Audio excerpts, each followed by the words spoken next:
Hello दोस्तों, segment to का ये फर्स्ट लेक्चर है और आज हम डिस्कस करेंगे पर यूनिट सिस्टम। तो पहले हम थोड़ा सेगमेंट टू का इंट्रोडक्शन ले लेते हैं। तो सेगमेंट टू के अंदर बेसिकली जैसा कि मैंने इंट्रोडक्शन लेक्चर में बताया था कि कौन कौन से टॉपिक्स आने वाले हैं। वो है पर यूनिट सिस्टम आएगा, high voltage direct current transmission आएगा यानी कि HVDC transmission.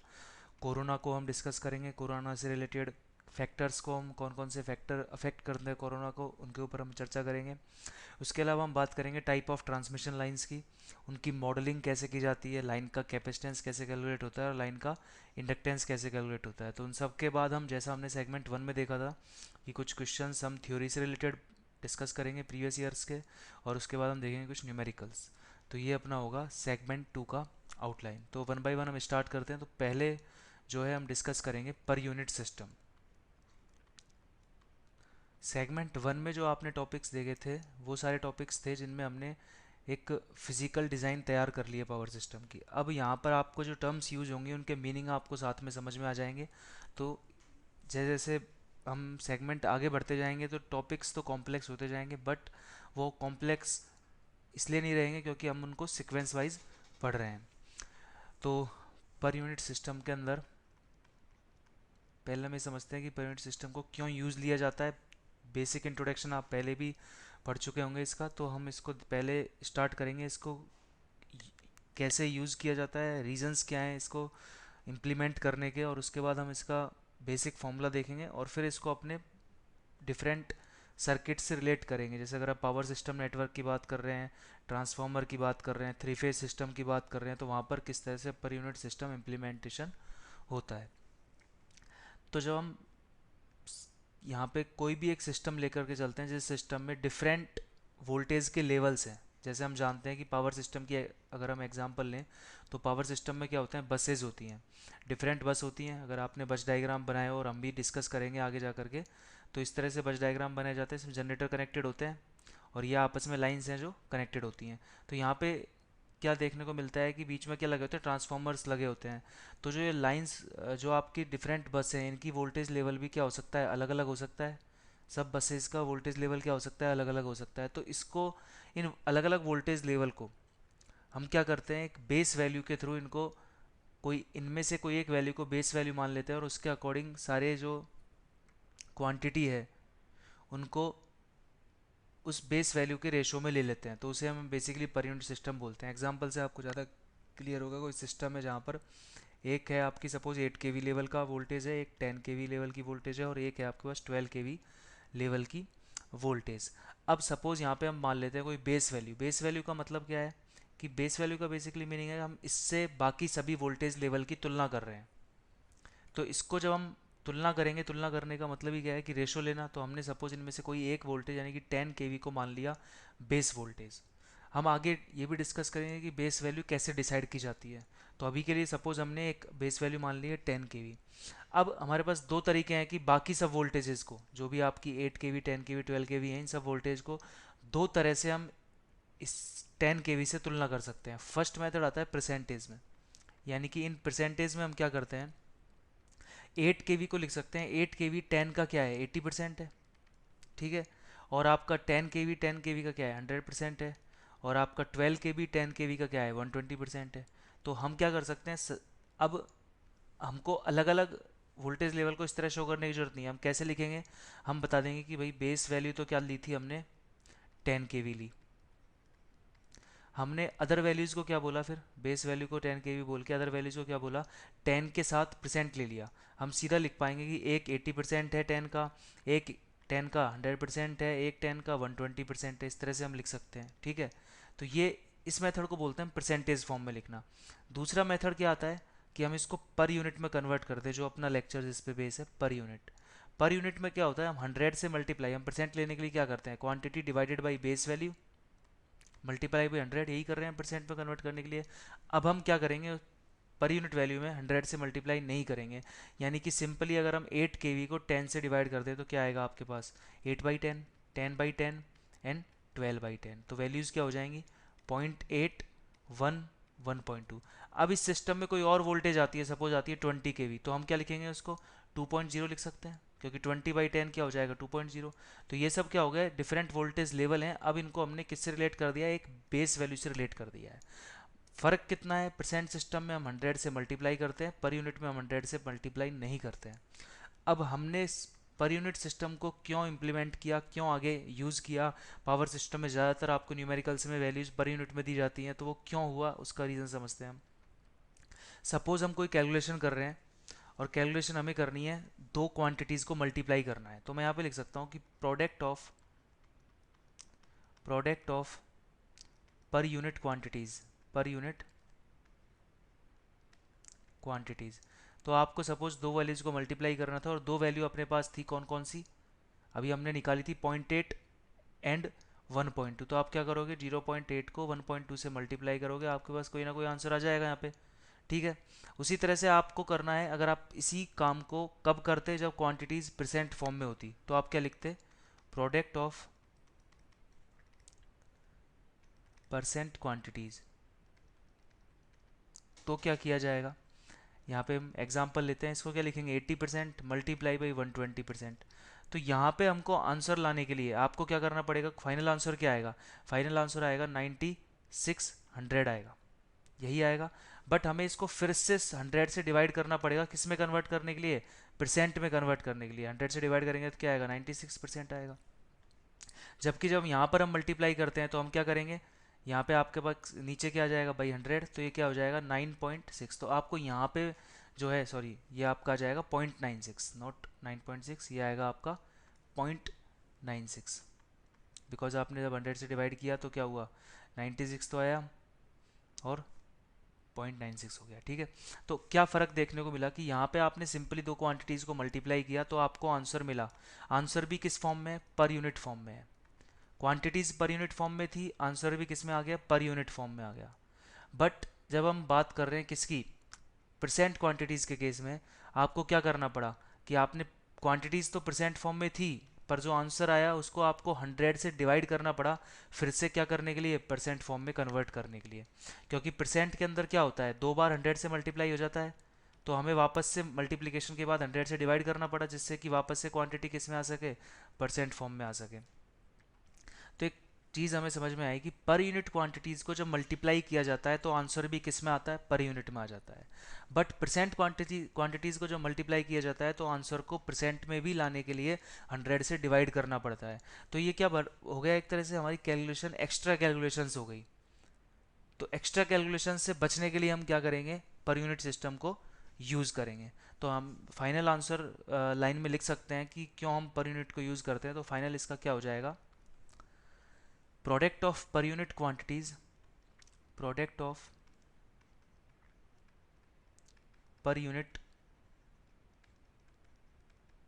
Quantities expressed in per unit itself. यही हुआ था, मल्टीप्लाई करके जो आंसर आया वो भी किस में था, पर यूनिट में था। But in percent we have to divide by 100 to obtain the result in percent. ठीक है, तो अभी तक के टॉप लेक्चर में हमने क्या समझा है, दो चीज़ें समझ में आई कि पर यूनिट क्वांटिटीज़ क्या होती हैं बेसिकली। तो एक रेशियो लिया जाता है, एक्चुअल फॉर्मूला में लिखवाऊंगा और धीरे धीरे हम इलेक्ट्रिकल टर्म्स पे भी जाएंगे, पर मैथमेटिकली क्या है, एक रेशियो है जस्ट। और रेशियो क्यों लिया जाता है, जिससे कि हम डिफरेंट क्वांटिटीज़ को एक क्वांटिटीज़ के साथ रिलेट करके लिख सके। तो क्या किया जाता है कि जितनी भी एक्चुअल वैल्यूज होती है, पहले एक्चुअल वैल्यूज़ को पर यूनिट क्वांटिटीज़ में कन्वर्ट कर लिया जाता है। एक्चुअल वैल्यू जो भी है सिस्टम की, रेजिस्टेंस हो सकता है, इम्पीडेंस हो सकता है, पावर हो सकती है, दोनों टाइप की पावर हो सकती है, टोटल पावर भी हो सकती है, आपका वोल्टेज हो सकता है, करंट हो सकता है। तो ये सब क्वांटिटीज़ को पी, क्यू और total power S, R, X, L लिख दीजिए, एक्स सी लिख दीजिए, या फिर जेड लिख दीजिए, या फिर आप बोल दीजिए वी, आई, इन सब को किस में कन्वर्ट कर लिया जाता है, एक्चुअल वैल्यूज़ को सर्किट को सॉल्व करने से पहले पर यूनिट में। फिर इसको क्या कर दिया जाता है, फिर पूरा सिस्टम को हम कंपेयर कर सकते हैं। आपको अब सिस्टम को अलग अलग सॉल्व करने की जरूरत नहीं है। फिर उसके बाद हम अगेन फाइनल आंसर के लिए उसको एक्चुअल वैल्यूज़ में कन्वर्ट कर देते हैं तो आपको आंसर मिल जाता है। तो पर यूनिट क्वांटिटीज़ क्या कर रही हैं, कैलकुलेशंस को क्या कर रही हैं, इजी बना रही हैं। ठीक है, तो यहाँ पे जो है दो तरह की चीज़ें आ रही थी। परसेंट को क्यों यूज़ में नहीं लिया, क्योंकि उसमें आंसर जो है मल्टीप्लिकेशन करने के बाद परसेंट में नहीं आता है, फिर आपको अगेन क्या करना पड़ता है, उसको 100 से डिवाइड करना होता है। तो ये चीज़ें तो होगी हमारी इंट्रोडक्शन की। अब हमारा काम सिर्फ समझना था इन चीज़ों को। एक्चुअल काम क्या है हमारा, कि हम किस तरह से क्वांटिटीज़ को कन्वर्ट करते हैं पर यूनिट में, वो हमें समझना होगा। और ज़्यादातर जो क्वेश्चन आता है वो इम्पीडेंस से लेकर के आता है, कि इम्पीडेंस को पर यूनिट में कन्वर्ट करने का जो मैं आगे जाकर के फॉर्मूला आपको बताऊंगा, उससे रिलेटेड क्वेश्चन एग्जाम में ज़्यादा पूछे जाते हैं। बाकी सिंपल सर्किट्स में कई बार लिखा जाता है न्यूमेरिकल के अंदर, कि आपको कोई क्वेश्चन दिया होगा और क्वेश्चन में पूछा जाएगा कि आंसर आप किस में दीजिए, पर यूनिट में। आपको एक लाइन लिखी होगी कि गिव द आंसर, ब्रैकेट में लिख देंगे पर यूनिट। तो ये चीज़ें बहुत ध्यान रखने की है। और ये आपके ज़्यादातर जो न्यूमेरिकल्स क्वेश्चन आते हैं, न्यूमेरिकल्स कौन से वाले, जिसमें आपको गेट के अंदर किसके डिस्प्ले के अंदर आपको जो स्पेस होता है उसमें आंसर टाइप करना होता है, जो आपका विदाउट ऑप्शन वाला क्वेश्चन है, उस क्वेश्चंस में ज़्यादातर पर यूनिट में आंसर पूछ लिए जाते हैं। तो ये सब आपको आने चाहिए, किस तरह से हम किसी भी क्वांटिटी को, पैरामीटर्स को किस में कन्वर्ट करते हैं, पर यूनिट में करते हैं, वो सब आपको समझना है। तो पहले हम बहुत ही बेसिक जो फॉर्मूला है पर यूनिट का वो क्या है, सपोज ए क्वांटिटी को हमें पर यूनिट में लिखना है, तो हम क्या करेंगे, क्वांटिटी की एक्चुअल वैल्यू को उसकी बेस वैल्यू से डिवाइड कर देंगे। एक्चुअल वैल्यू को बेस वैल्यू से डिवाइड करना है, ये हमने लिख दिया एक्चुअल वैल्यू, उसको हमने डिवाइड कर दिया बेस वैल्यू से। ये फॉर्मूला अगर आपको समझ में आ गया तो आगे कुछ भी हम निकालेंगे, डेरिवेट करेंगे, वो आपको प्रॉब्लम नहीं आएगी। तो ये क्वांटिटी कैसी हो गई, अगर सपोज हम वोल्टेज का ले रहे हैं तो actual value of voltage divide by base value of voltage, ऊपर भी वोल्ट नीचे भी वोल्ट, कैंसिल, तो क्वांटिटी कैसी हो गई, डायमेंशन लेस हो गई। क्वांटिटी क्या हो गई, डायमेंशन लेस हो गई है। तो ये हो गया आपका पर यूनिट में अगर हम कन्वर्ट करते हैं तो बेसिक क्या फॉर्मूला है। उसके अलावा क्या इंपॉर्टेंट चीज़ है, कि आपको सपोज निकालना है आई पर यूनिट, तो क्या करोगे आप, करंट की एक्चुअल वैल्यू को करंट की बेस वैल्यू से डिवाइड कर दोगे। अब बस मैं आपको मैथमेटिकल रिलेशन इस तरह से लिखवाऊंगा, जो टफ होगा उसको साथ में समझा दूंगा, बाकी ये सब आपको नोट कर लेना है। ऐसे ही सपोज आपको वोल्टेज पर यूनिट निकालना है, तो क्या करोगे, वोल्टेज को वोल्टेज की बेस वैल्यू से डिवाइड कर दोगे। सपोज आपको जेड पर यूनिट निकालना है, तो जेड की एक्चुअल वैल्यू को जेड की बेस वैल्यू से डिवाइड कर दोगे। कई बार पूछ लिया जाता है कि पावर को पर यूनिट में कन्वर्ट करना है, तो वोल्ट एम्पियर जो है टोटल जो आपके वार्स हैं उसको डिवाइड, टोटल जो आपके वोल्ट एम्पियर्स हैं उसको डिवाइड कर देंगे किससे, तो जो बेस पावर है, बेस जो आपकी टोटल पावर है उससे। तो ये फॉर्मूले बेसिकली बेसिक क्वांटिटीज को कन्वर्ट करने में काम आते हैं। अब आपको सपोज एक पॉइंट और आता है कि आपका जेड क्या होता है, आर प्लस आयोटा एक्स ओम, यही होता है। तो अगर आपको यहाँ पे जेड पर यूनिट निकालना है, तो हमने क्या फॉर्मूला लिखा है, जेड को किससे डिवाइड करेंगे, बेस वैल्यू से, जेड की बेस वैल्यू से। तो आर प्लस आयोटा एक्स किससे डिवाइड हो जाएगी, जेड की बेस वैल्यू से। तो यहाँ पे हम क्या लिखेंगे, यह आपका बन जाएगा R by Z B plus iota X by Z B. तो ये क्या बन जाएगा, R per unit plus iota X per unit. ठीक है, तो एक ये बेसिक सा रिलेशन हो गया। इसी तरह से पावर को भी हम कैसे लिख सकते हैं, टोटल पावर क्या होती है, पी प्लस आयोटा क्यू होती है। तो पी प्लस आयोटा क्यू में पी किस में है, वॉट में है, क्यू किस में है, वॉट्स में है, और एस किस में है, वोल्ट एम्पियर में है। इसको कैसे कन्वर्ट करेंगे, एस पर यूनिट निकालना है, तो हम क्या जानते हैं कि पी प्लस आयोटा क्यू को डिवाइड किससे करेंगे, इस फॉर्मूले को देखिए, बेस वैल्यू से। तो एस बी लिखा है यहाँ पे, तो P divided by S B plus iota Q divided by S B, ये आ गया आपके पास। तो यहाँ से आपको P पर यूनिट मिल गया और आयोटा Q पर यूनिट मिल गया। तो इन दोनों फॉर्मूले में हमने क्या देखा, कि हमको जेड बी से डिवाइड करना है जब भी इनको कन्वर्ट करना हो, और इसमें टोटल पावर से इसको डिवाइड करना है जब भी इनको पर यूनिट में कन्वर्ट करना हो। इसी तरह से ये तो थे आपके बेसिक फॉर्मूले से, हमने इन सब चीज़ों को और देख लिया, हमारी इलेक्ट्रिकल क्वांटिटीज़ को देखा। बेसिकली हमने पर यूनिट फॉर्म में किसको देखा है, इलेक्ट्रिकल क्वांटिटीज़ को देखा है। अब प्रॉब्लम क्या आती है, कि आपको सारी बेस वैल्यूज़ नहीं दी जाती हैं। मोस्टली केसेस में मैं आपको आगे बताऊंगा कि कौन सी चीज़ में क्या क्या बेस वैल्यूज़ दी होती हैं। For an example, mostly case में आपको बेस वैल्यू जो दी जाती हैं वो कौन सी दी जाती हैं, सपोज आपको ओनली क्या दे दिया, बेस वोल्टेज दे दी, एक आपको दे दिया बेस वोल्ट एम्पियर। अब आपसे पूछ लिया जेड पर यूनिट, और जेड की एक्चुअल वैल्यू आपको पता है, यानी कि ये सब क्वांटिटीज आपको पता है और जेड की पर यूनिट आपकी वैल्यू पूछी गई है।